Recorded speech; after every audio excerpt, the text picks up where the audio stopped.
স্বপন ভাই এটা দেওয়া লাগবে এই কল। এই কল এই যে গ্রাউন্ডিং এই মানে সরি আমার ক্লাইম্বার সেট এটা উঠার ট্রেনিং দেবো আপনারে, আপনি উঠবেন সুন্দরভাবে কাঠে খুঁড়িতে ওঠার জন্য পরিধান করা হচ্ছে ক্লাইম্বার সেট। 7 দিন ব্যাপী ট্রেনিং দেবে পারো না? এটা পরিধান করার পরেই একটা কাঠে খুঁড়িতে ওঠা হবে খুব সহজে।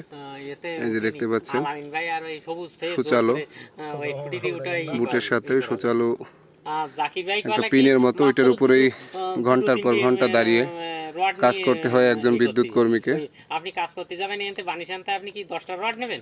দেন জাকির ভাই 2-3টে রড নিয়ে ফোড়া মানুষ। বাম পায়ে পরিধান শেষ, এখন ডান পায়ে পরিধান করতেছে সুন্দরভাবে সুন্দরভাবে।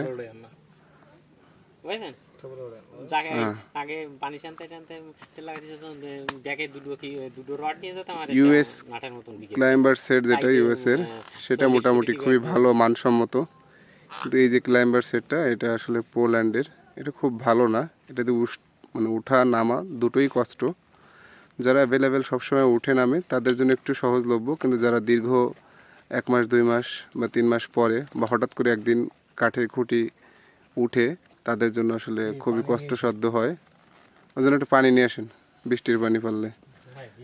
তো কাঠের খুঁটিতে ওঠার জন্য এই যে পরিধান করা শেষ।